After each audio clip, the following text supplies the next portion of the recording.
Hey y'all, we are back with another dense update. This update is sponsored by Biomax Peptides and Herd Athletics. Here we go. So I attended the Northern California Classic this weekend in Sacramento, California. Let's just say they really put It's Norcal. into the Norcal Classic this year.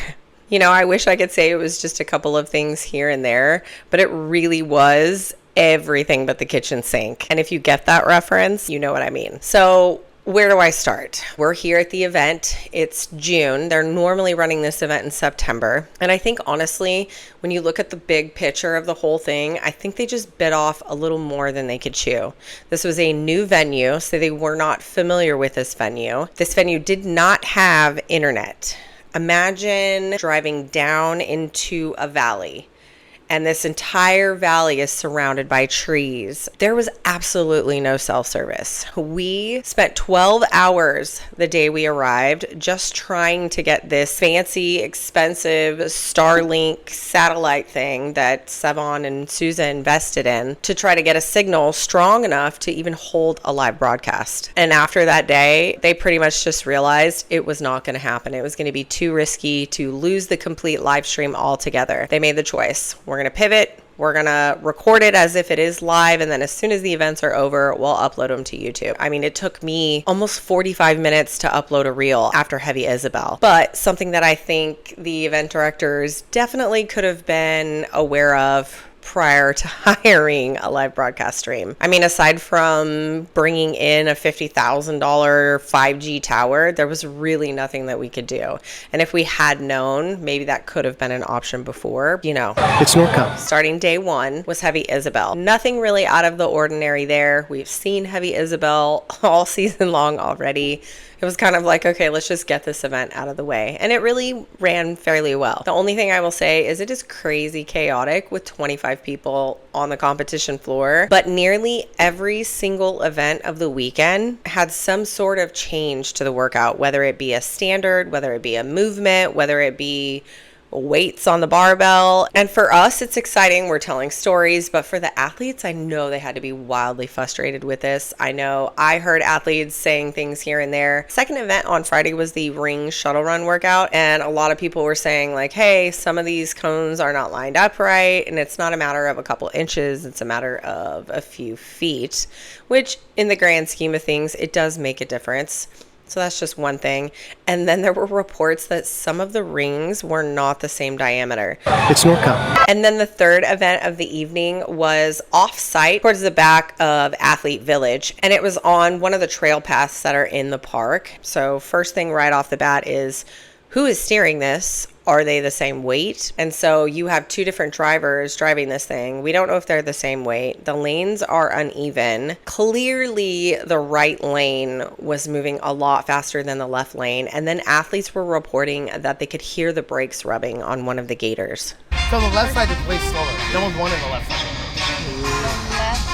I really liked the event. I liked that all of the fans could be lined up right on the edges and be right up in it. I really loved that aspect of it, and I think on paper it sounded like a great idea, but with all of those things that come into play, maybe just weren't thought of, you know, maybe it was just... It's Norcal.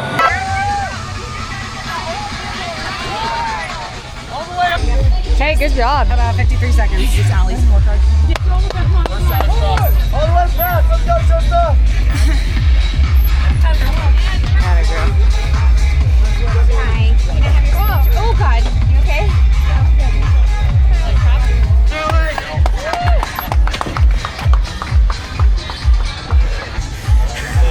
There we go.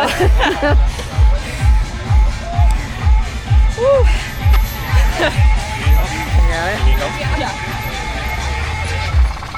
Drive. Keep going up. 4, 3, keep going. 2, 1, time. Can I have your autograph? Thank you. Ooh, where do you Do I get to choose? Thank you. Nice work. Nice to finally meet you. Yes, sir. Kyle. Nice to meet you, Jenny. Oh, it's Jenny. Yes. I don't recognize you behind the camera. So anyway, they had to make a score change to that event, and essentially anyone that raced in the left lane got a score, anyone that raced in the right lane got a score. So when you look on competition corner, Alex Gazan won first place, but she only has half a point. If she had won first place, it would be 1 point. It was messy. It messed up the leaderboard for the rest of the weekend. Now there's half points in there. And that was all just on day one. Saturday on-site, Dave Castro made an appearance. That was pretty cool. He came over to the tent, introduced himself to everybody, hung around and watched. Pirouette. Yeah, of course. Oh, no, you can't. I tested it. What's the strategy on this workout? What's the plan? Try to get through it. What is the workout? 50 overhead squats, 250 foot farmer's carry, 10 pirouettes, 250 foot farmer's carry. And what do you do for the pirouette? You walk onto the mat, spin 360, and then continue off of the mat.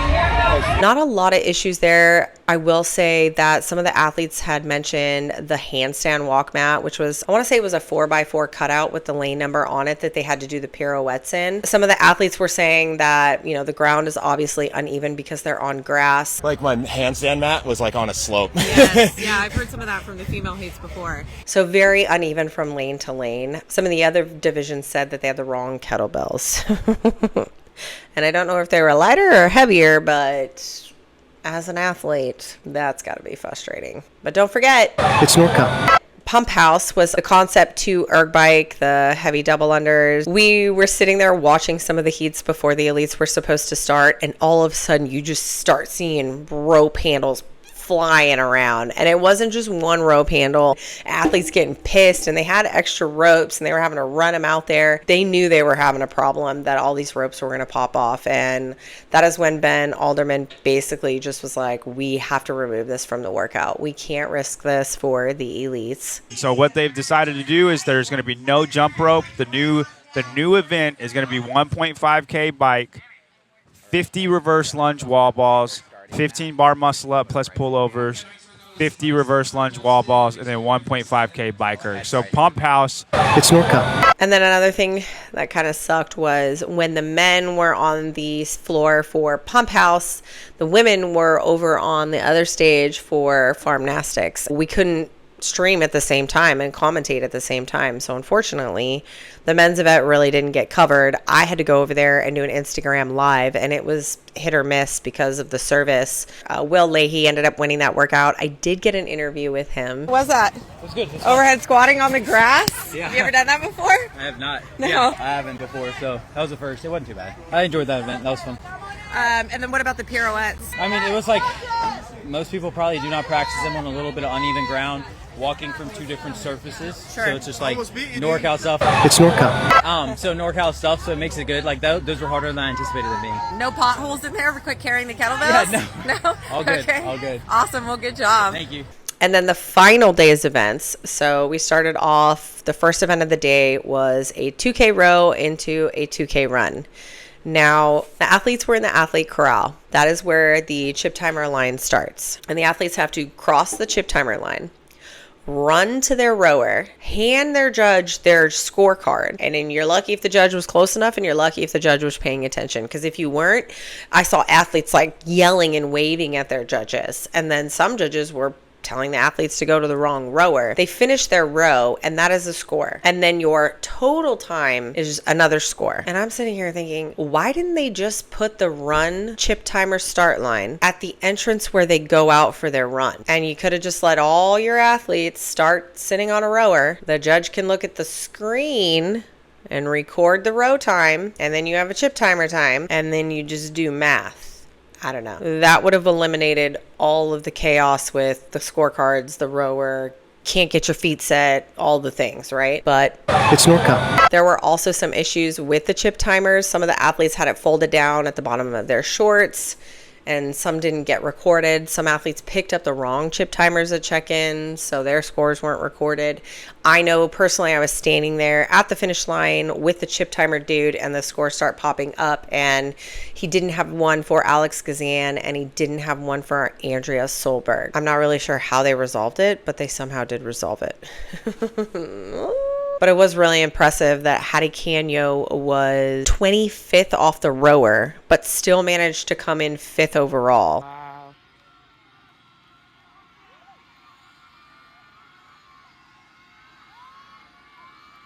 Hattie, nice, Hattie. I just love her vibe.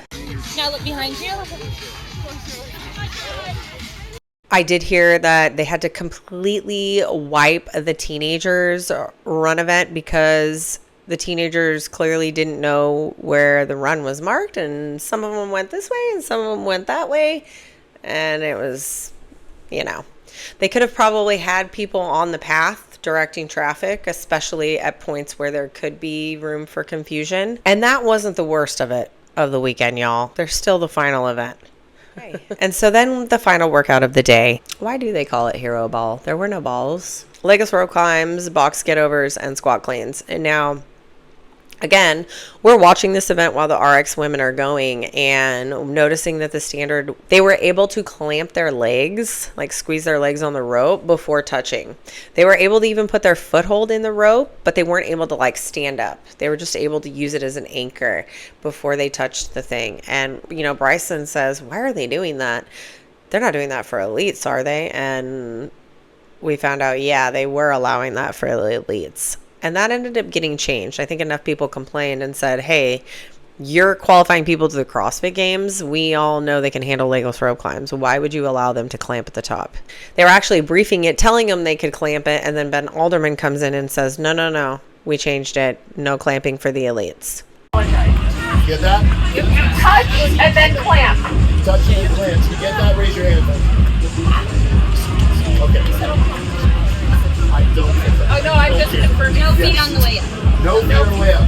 Feet on the way down. Yes. Got it. Thank you. I knew it. I knew that was going to happen. Second issue was the weights for the workout. It's a 25-pound bar for the women, a 35-pound bar for the men, but it's so short on the end that you can only fit so many plates with collars. And they didn't realize that they weren't going to be able to load the weights that they had written for the workout with these massive, thick, bright green collars that they had on there. They had to change the weights. And the way that they had it listed in the briefing area was there was a color schematic. So red plus yellow plus blue plus green equals your weight that you need for that bar.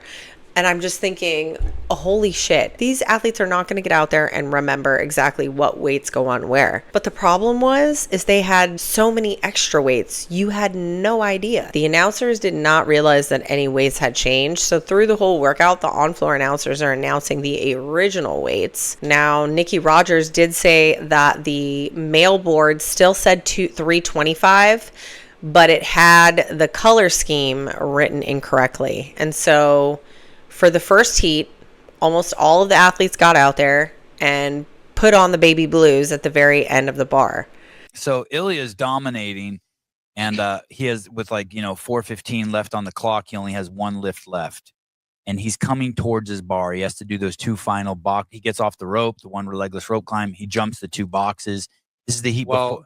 This important part too is before he left to go do those box jump overs and legless, he loaded his bar with blue 5s because that's what the color scheme said. Okay, so he sets his weights so that when he comes back from that final legless rope climb, it's the correct weight on the bar. Yes. So he jumps over the two boxes, and the tournament director, the event director, Blair Morrison, sees what he perceives that Ilya has the wrong weight on the bar. Because technically he does, because it's 315. Okay. Making it the actual prescribed weight being 325. And he lifts it and he completes the workout. So that right there to me sets the precedent, right? Okay, the event director comes over, he throws on white, everybody throw on white. No, everybody threw on blue. And then you kind of know what happens from here. Yeah, absolutely.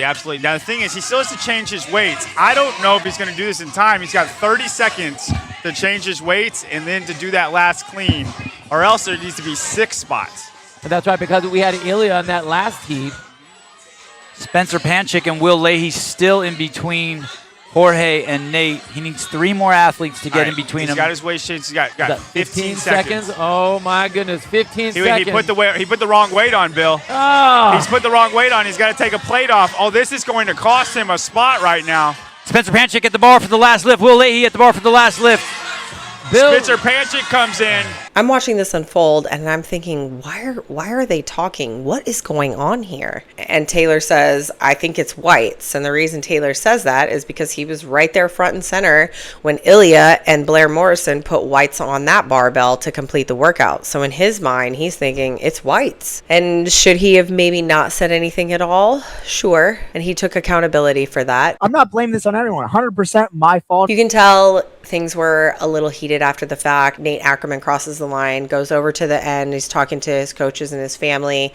And you can tell he just doesn't know what just happened. The guys stay live on the broadcast. Taylor's camera was still live. And it's me, Taylor, Bryson, Coach Dom, his wife, Nate, Nate's mom, Blair, Ben, all huddled up over at the finish line. On the other side, Wiki Mindset, there's a load of blue. Taylor walks by, says, no, it's white. Yeah, one of your faces of your I don't even think it was him because someone else told me first. Fine, this is And going I nowhere. confirmed. But the reality is, it's going to stand the way it is because this is what Ben happened. Alderman putting his foot Okay? down. I I'm said trying to that, explain it. and that wasn't my place to do so, and I shouldn't have. And it wasn't out of a place of wrong, and I don't. I think I asked you because they told me two different things at first. Oh, he asked See, Taylor. I heard Nate ask me which, and I just remember what happened in the last heat, so I said white because I thought the weight was supposed to be 325, and that's why I said that. What happened last week? Blue.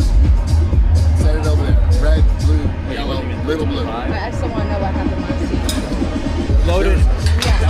There was a misloaded barbell, and an athlete hit the barbell anyway and stepped across. That was loaded too heavy with whites.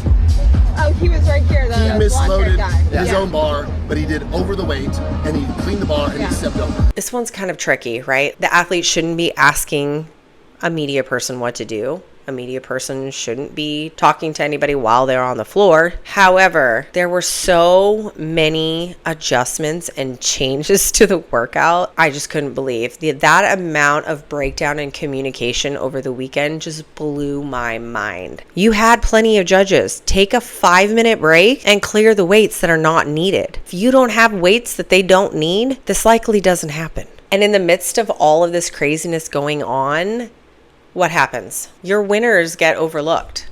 Everyone is so focused on the controversy and the chaos that Alex Kazan and Bill Leahy kind of didn't get that moment of recognition because everyone was so concerned about everything else that was going on. And the other thing I didn't like is they didn't allow for the athletes to stay on site for interviews. They immediately took them off for drug testing, which they typically do for all events, but they still are allowed to have floor interviews. They're still allowed to announce the winners on the floor. So that was also kind of a miss, I think. It's Norcal. Now, it wasn't all bad. There were some positives, like Vendor Village was lit. That's the biggest vendor village I've seen in a really long time.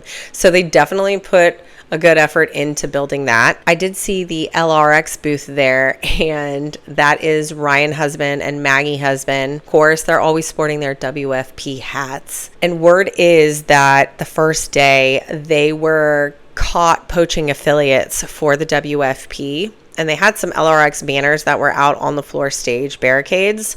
And the event directors were pretty put off by this, that they went and took a knife and took their banners down. I walked by them and I booed them.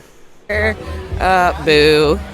We should normalize booing again. I really loved like the whole earthy outdoor OG festival vibe of Norcal. It was a lot of fun. I had a great time. A couple of the guys even came over to the broadcast booth at the end of the final individual male heat just to say thank you to the team for, coming all this way and putting in all the hard work and, doing all this just so we could get something out there to the fans.